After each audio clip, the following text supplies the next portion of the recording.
Assalamualaikum warahmatullahi wabarakatuh.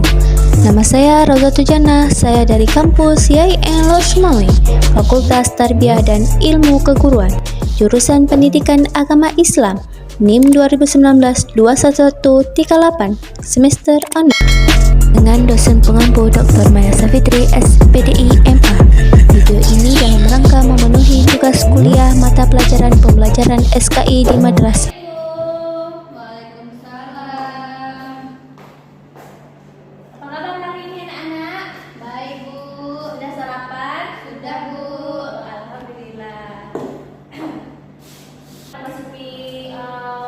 Pelajaran alangkah baiknya sampah-sampah dibersihkan dulu ya anak-anak. Ya Bu, udah Bu. Kursi-kursinya dirapiin.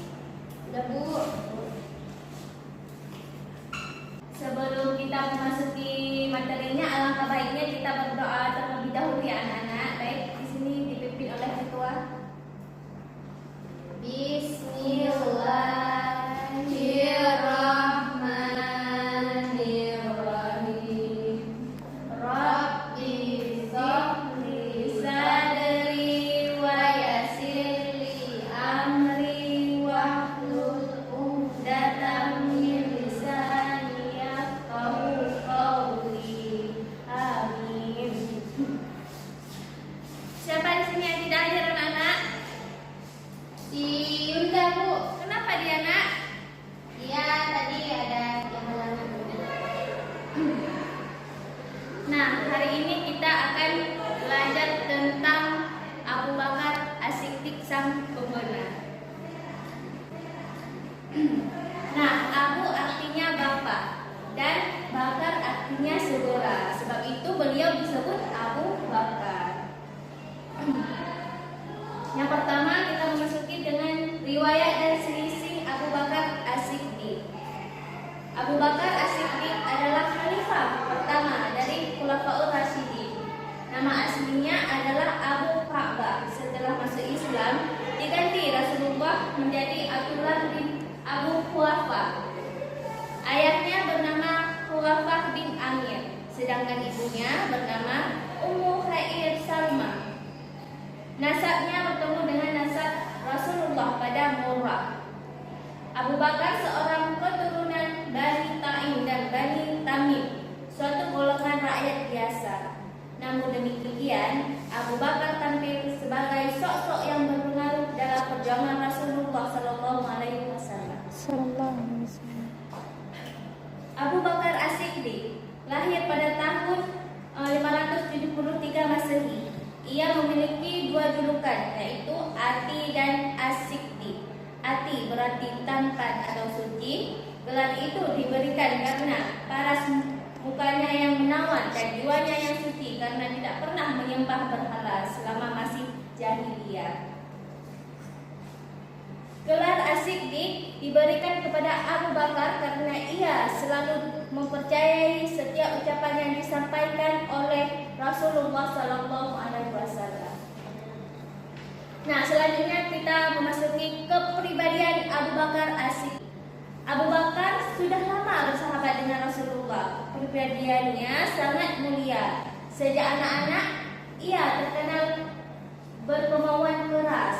Ia terkenal sangat tegas, jujur, sangat bijaksana, dan berhati-hati. Ia seorang yang sederhana, tidak suka foya-foya dan hidup mewah, tidak pernah mabuk, tidak menyembah berhala, dan tidak menyakiti orang lain. Setelah dewasa, Abu Bakar bekerja keras sebagai pedagang. Ia termasuk pedagang yang rajin dan sangat jujur. Kejujuran dan ketulusannya membuat menjadi saudagar yang kaya raya. Ia memiliki wawasan dan pengetahuan yang sangat luas.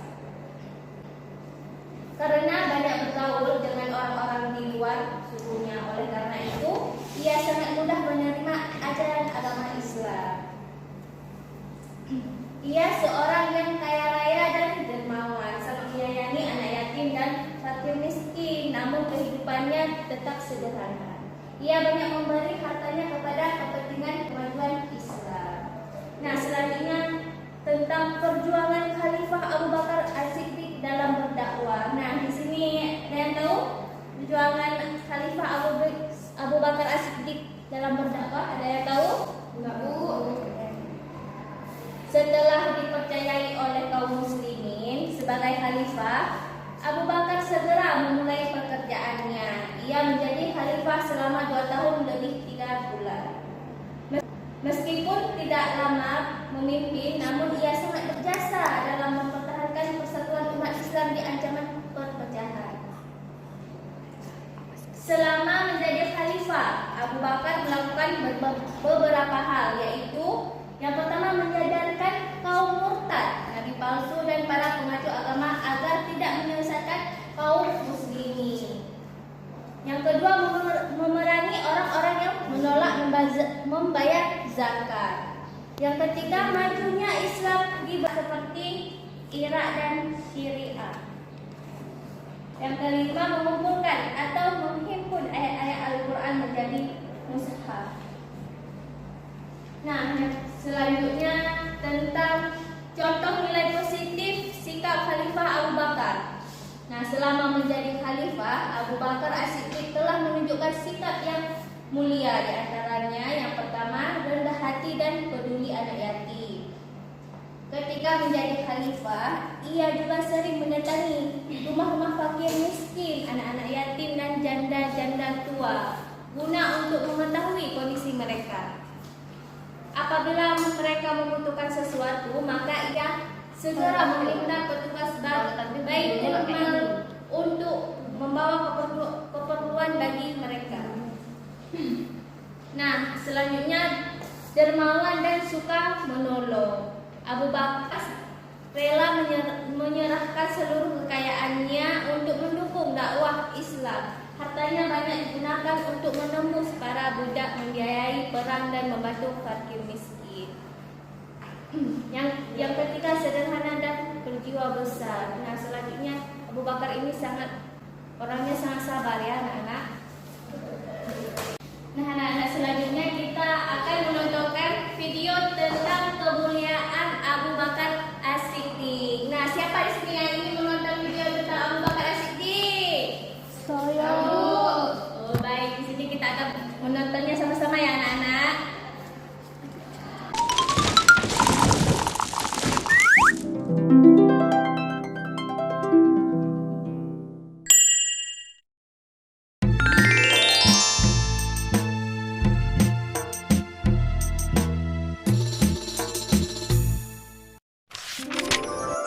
Kemuliaan Abu Bakar As-Siddiq. Abu Bakar bernama asli Abdullah. Lahir di Mekah 2 tahun 2 bulan setelah kelahiran Rasulullah Shallallahu Alaihi Wasallam. Ia dipanggil Abu Bakar karena ia sering menjadi pelopor kebaikan. Abu berarti bapak dan Bakar berarti segera atau dini atau awal. Sebab itu, beliau selanjutnya disebut Abu Bakar.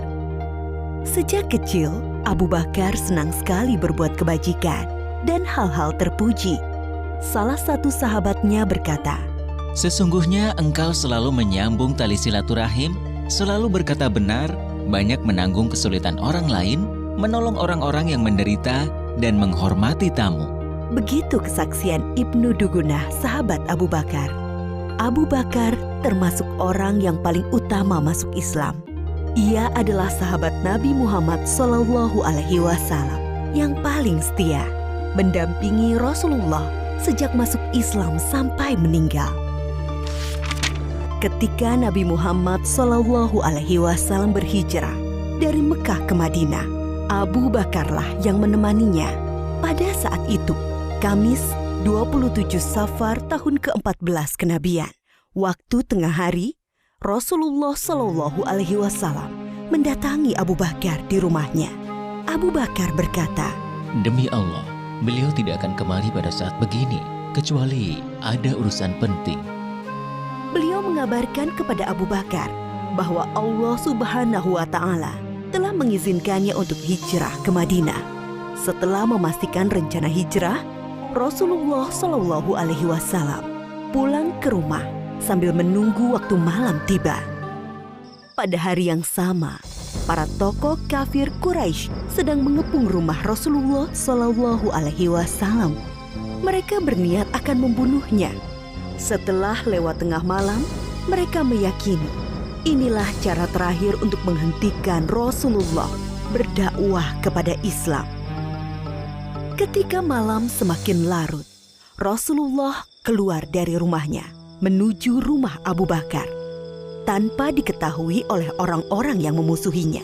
Lalu mereka berdua berusaha keluar dari Mekah sebelum fajar menyingsing. Mereka justru menuju ke arah Yaman, arah selatan Mekah, tidak langsung menuju ke Madinah.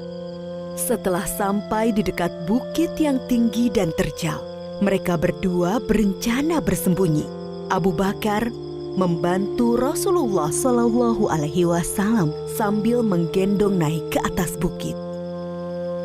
Di depan mulut goa yang dikenal dengan Goa Thur, Abu Bakar berkata, Ya Rasulullah, engkau jangan masuk sebelum aku masuk terlebih dahulu, agar jika ada sesuatu yang berbahaya, akulah yang kena, bukan engkau.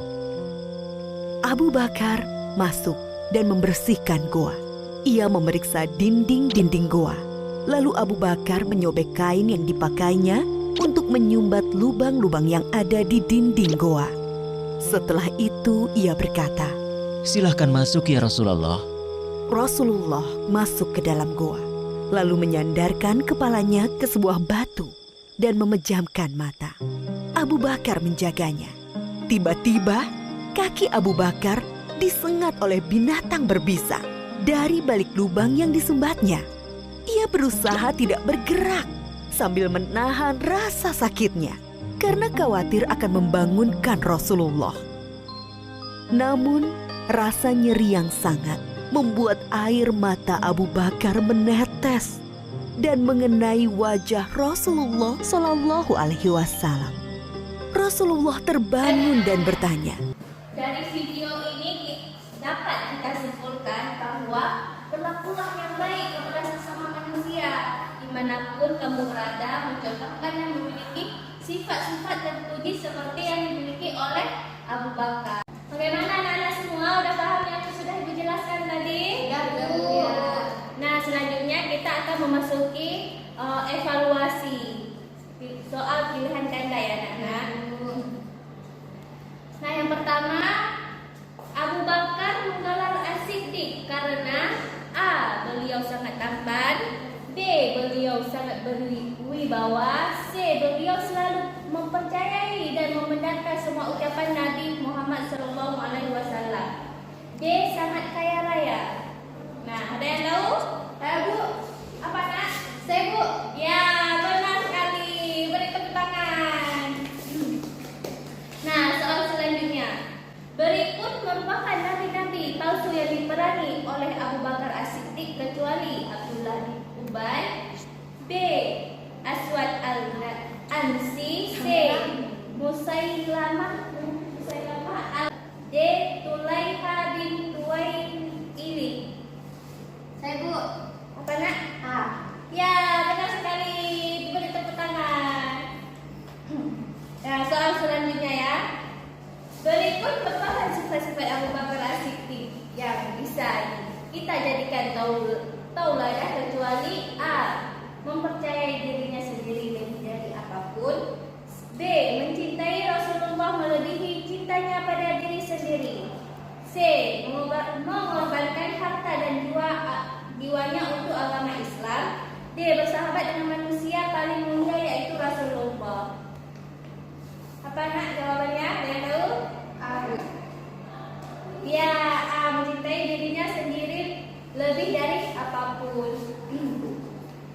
Nah, soalan selanjutnya yang dilakukan oleh Khalifah Abu Bakar terhadap orang murtad dan nabi-nabi palsu adalah A. Mengaguminya, B.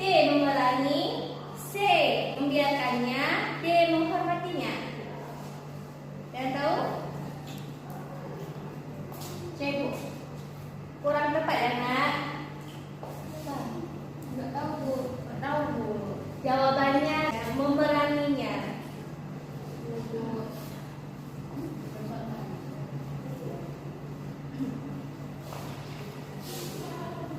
sekian pertemuan kita hari ini. Semoga bermanfaat bagi kita semua. Nah, diulang-ulang terus ya nak ya. Assalamualaikum warahmatullahi wabarakatuh.